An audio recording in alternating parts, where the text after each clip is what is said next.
Why don't we get started? So my name is Sarah, and just in case you didn't know, this is Dr. Bessent. So today we're going to be talking about the research from UC Davis, specifically on taurine and cardiomyopathy and the relationship to grain-free diets and peas. So to start, maybe you can tell me, how are taurine and cardiomyopathy related? Okay, well, let's start with taurine. So taurine is a amino acid. So it's a sulfur-containing amino acid that's really important for cardiac care. So for heart muscle function, for the eyes, for the immune system, and for multiple systems throughout the body. And taurine is very concentrated in the heart muscle and is very important in the functioning of the heart muscle. So taurine can be, dogs can get taurine in a number of different ways. So they could get it by eating it directly, so from muscle meat or meat proteins, or they can get it by synthesizing it within their body from cysteine and methionine, other sulfur-containing amino acids that then are able to be used to develop taurine. So taurine can be gotten either from eating it or from developing it within the body. And this research has come around for quite some time now. So in the 80s, dilated cardiomyopathy was a big deal for cats. And research showed that cats, being true carnivores, really needed taurine, and they needed it from their food. So it became called an essential amino acid, which means now the AAFCO, the regulatory agency or the regulatory oversight for pet food, now has a requirement for the amount of taurine that goes into cat food. The really great part about that is it almost eradicated acquired cardiomyopathy in cats, which is really fabulous. So now what we've been seeing is kind of hints in that same direction for dogs. The difference between dogs and cats is it was presumed, and some dogs definitely do it, that taurine can be made within the body from cysteine and methionine. So AAFCO has requirements for the amount of cysteine and methionine that needs to be in a pet's food. But taurine was not considered an essential nutrient for dogs. So they did not require that, and there is no requirement for taurine in the dietary source for dogs at this point. But what the research is showing is that there's definitely a correlation between dogs that have low blood taurine and the development of dilated cardiomyopathy. So let's talk about what dilated cardiomyopathy is. The heart is a muscle, and that muscle is really strong and toned, and with every beat it contracts and pushes blood up into the body and has the circulation going. When a heart is deficient of taurine, the heart muscle is not as strong and toned as it should be, and so this pump, slowly but surely, the heart muscle starts to get weaker and weaker, and it starts to dilate. So now the chamber of the heart is bigger, has more blood in it, and the force of the muscle is not as strong as it should be, so it can't push the blood throughout the circulatory system the way that it should. So the signs that you see in pets that have this is they start to develop fatigue. They're not as energetic as they were in the past. They start breathing heavier with exercise. And it can progress all the way to the point of heart murmurs, arrhythmias, and backup of fluid into the lungs, where then the dog starts coughing. So cardiac problems are a big deal, and no question you need to go to your veterinarian. If your dog is showing any of these signs, you need to go to a veterinary cardiologist. Have a thorough workup, which includes an echocardiogram, which is an ultrasound of the heart, to see how dilated the heart is. And then certainly it's becoming the standard in veterinary practice to also do a taurine level. And if the taurine level is low, then you may want to increase the meat-based protein into their diet. So let's talk about where you would get taurine. not only can it be made and you can get a dietary source of it, but then it matters what food that your dog is eating. So meat is really high in taurine, especially healthy, fresh, good quality meat is really high in taurine, as well as organs, particularly heart muscle. Plants have minimal to no taurine. So any grains have minimal to no taurine. Any carbohydrate products like potatoes or peas or tapioca, any of those things have minimal amounts of taurine. So when you look at the research, kind of the thought process is they took these dogs, and in general, dogs that develop cardiomyopathy are kind of the middle to large breeds. Dobermans, Boxers, Golden Retrievers, Cocker Spaniels, Great Danes, all fairly big dogs. And what they found is those dogs need a higher amount, potentially need a higher amount of meat-based protein than plant-based protein. And I think that was the crux of the therapy from my interpretation as a holistic veterinarian, is that grain-free diets, kind of goes back to my thought process previously, that originally in the pet industry, we had really high grain diets. And the thought was that grains that are thoroughly cooked have been broken down enough that a scavenger carnivore like a dog could digest it. So then, of course, the trend went from grains to grain-free. But grain-free does not mean that it's high meat content. Grain-free means that there's probably some meat in it, but it's other sources of starches. So potatoes, peas, tapioca, other sources of starches. So a lot of the research was done on these dogs that had dilated cardiomyopathy. They were eating grain-free diets. And so then a lot of questions came up. Does peas have an effect? What is the legumes or the high carbohydrate? How does that affect taurine? The way that I would interpret it is, we know that meat has high taurine, and we know that plant-based proteins do not. So you can get protein from meats and you can get protein from plants. And so as a pet parent, when you look at the back of your bag and it says, say, 20% protein, that doesn't tell you, is that 20% 10% meat and 10% plant protein? And that has a direct correlation to the amount of taurine in the diet. So if you have a higher meat base, especially high quality meat base, versus plant based, you're going to have a higher dietary taurine level.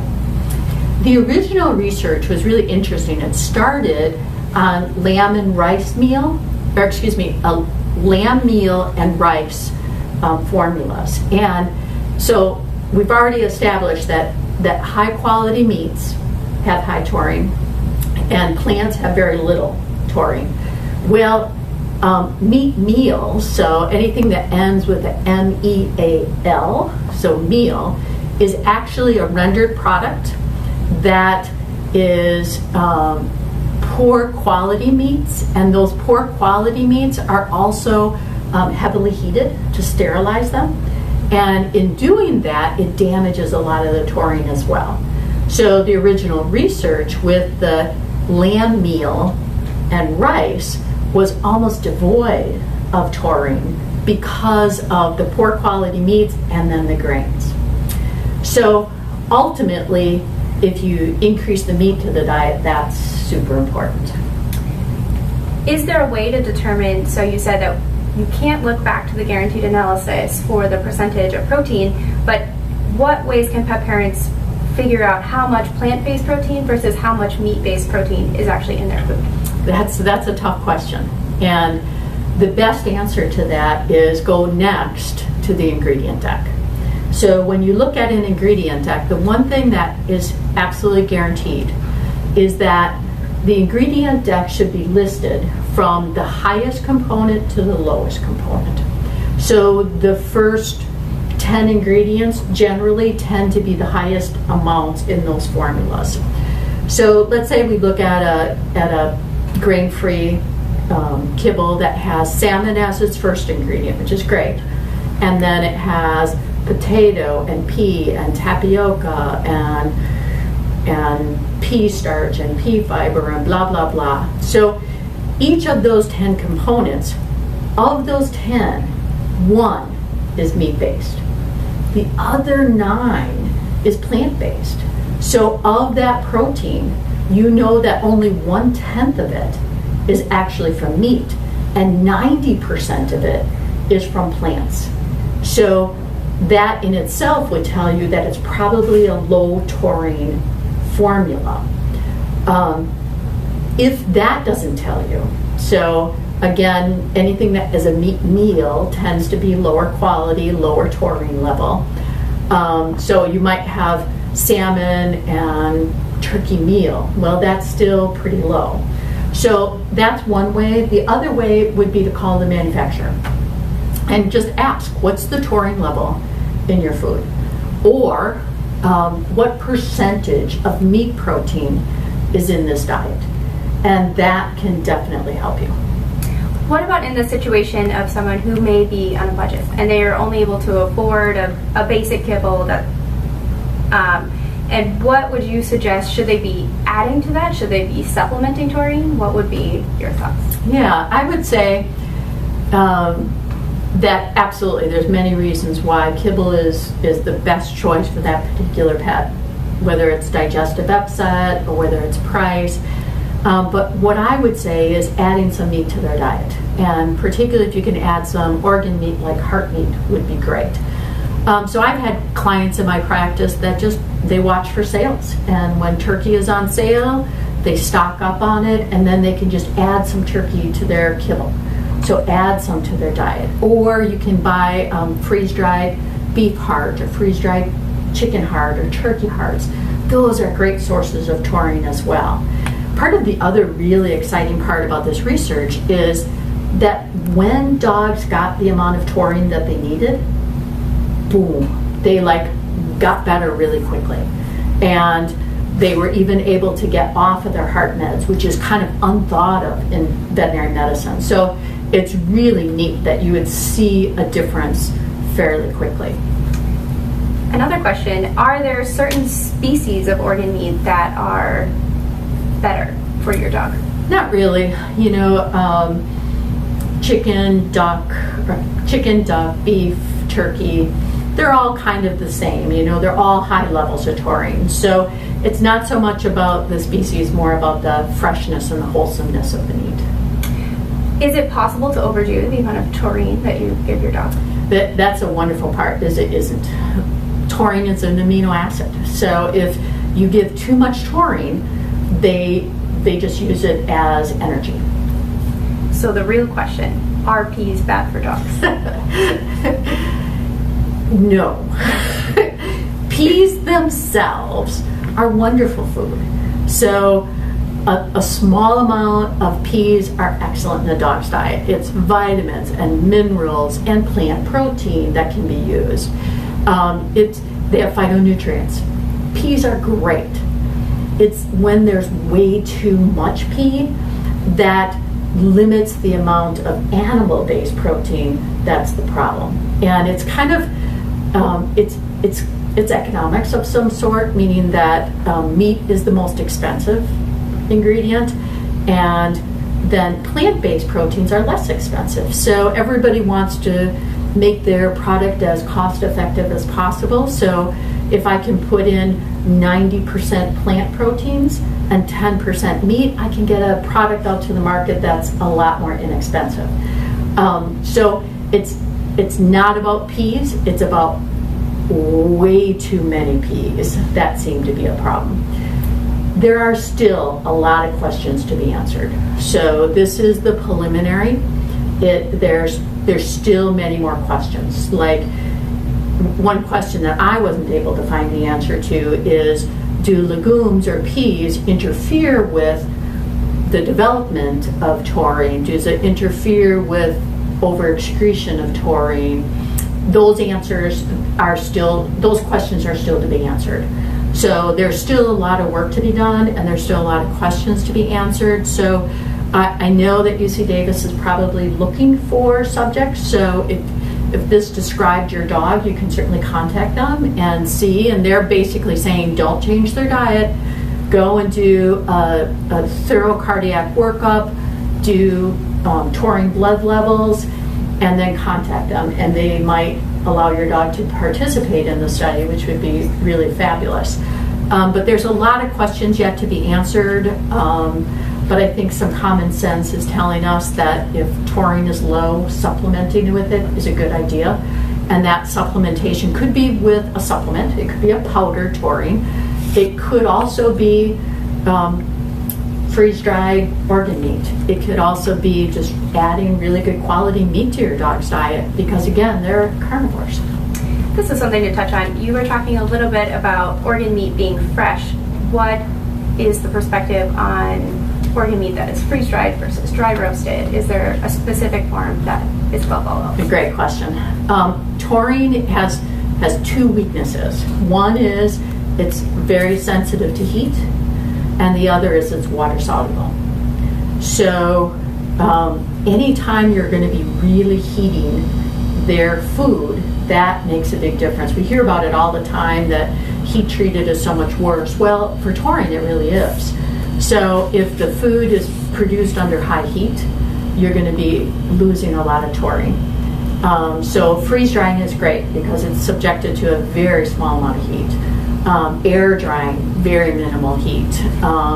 Lightly cooked without a lot of heat is a great way to do it. So yeah, minimizing the amount of heat in the processing of meat is absolutely perfect.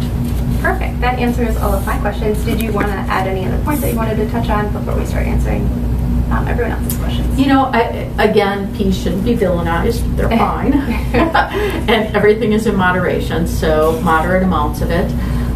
There's still a lot of research to be done, so there's a lot of questions still to be answered. And, you know, we can look, I as a holistic veterinarian who practice all day, every day, kind of look at it and say, what are some common sense conclusions that you can take from the research that's already available? And some of the common sense conclusions is, as meat is good for dogs, and adding some, especially if they're showing any of the symptoms, seems to be a wise thing for me. Perfect. So we have a few questions that we're going to go through. Thank you. So our first question is from Karen. Is there a difference between, this kind of goes along with what we were saying, is there a difference between fresh peas and cooked peas? Yes. Not really. Sorry, Karen. Because peas have very little taurine. So it doesn't matter if you're cooking them or they're fresh. Then it would be a matter of lightly cooking them, lightly steaming them is appropriate for dogs because they're rip, tear, and gulp. So if they're steamed, they usually digest them better. But a young, vibrant dog who would digest really well should do fine with either. So you kind of weigh it off. One is when you lightly cook them, you could be changing some of the heat labile, vitamins, minerals, phytonutrients. If you're feeding it fresh and raw, some dogs that have less strong digestive systems could get gurgly guts from it. Perfect. Our next question is from Jennifer. How long does it take to see a difference in my dog's heart after switching food or supplementing taurine? It's incredible. I mean, that's such a great question. That was one of the things that really struck me about this research is it's in cardiac problems, in veterinary medicine, we think that it's just a downward slide and that we do a lot of things, we give a lot of medication, but ultimately you're going the wrong direction. This was dramatic. So usually a taurine deficiency can take 2 to 3 years to start to accumulate enough that you see some symptoms. I don't know exactly how many weeks, but the literature says that it was a quick response. So I'm assuming that quick response would mean a month and you'd start to see a difference, and you might even see differences within a week. Wow. Our next question is from Carol. Should we supplement even on a high-quality diet? I don't think that you need to.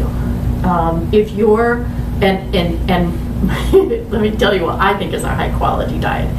If, in my opinion, a high-quality diet is a diet that has wholesome meat, good quality meats, preferably has some organ meat in it, and then some fruits, vegetables for the antioxidants and phytonutrients. So if you're on a raw diet where you're using a lot of meats, you're covered. If you're on freeze-dried diets, tend to be higher meat. So it's all about the meat content. So as long as good quality means that the actual food is good, not necessarily just the marketing is good, yes, then there's no need to supplement.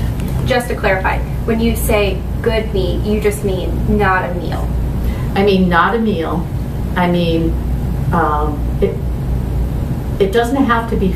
It doesn't have to be raw, and it doesn't have to be fresh, but it has to be non-decomposing. That is, yes. So a meat that you would eat, that a human would eat, right, is healthy and wholesome, and that means that the taurine is still there. Because as meat degenerates, so 4D meat, for example, bacteria start to eat all the taurine that's in that meat. So old, rotten, stale, decomposing meat, one, it's gross. Two, it really has limited taurine. Right. Our next question is from Lindsay. Is dilated cardiomyopathy always fatal, or can it be cured? That's a good question. It is a chronic disease, meaning that that flabby bag of muscle can no longer push fluid as well as it should. Could that be that dog's demise? Absolutely. It could be. That could be it. But they can also, with today's medications, which are wonderful, they can continue to live for years with dilated cardiomyopathy, because it's also not, it could be a small amount all the way to really severe. So it really depends. And sometimes all the good medication can keep them going for a long time, and then something else happens, a cancer or something like that. So it's not absolutely fatal, but it definitely can be, and it definitely affects the quality of life. Our next question, does age matter? Is it more of a young dog or an old dog issue? It's a great question too. It's oftentimes middle to older dogs, middle to older age, because it takes time for the deficiency to affect the organs. So usually you're starting to see that, as they age, so a golden retriever, they're 7, 8 years of age, and they're just aging faster. They're more lethargic. They're just not as energetic as they were. So it tends to be in larger breed dogs, and that makes sense, because if you are marginal in your nutrition, the bigger dogs are gonna have a bigger deficit.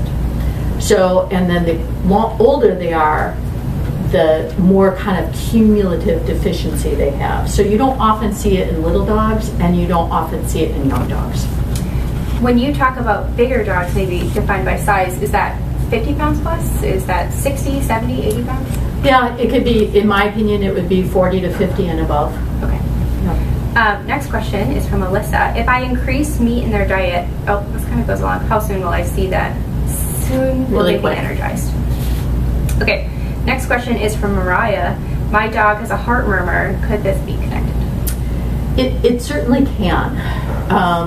The heart is, it beats all day, every day. And if it doesn't have the nutrients that the heart muscle needs to beat properly, can a murmur develop? Yeah, absolutely. Could an arrhythmia develop?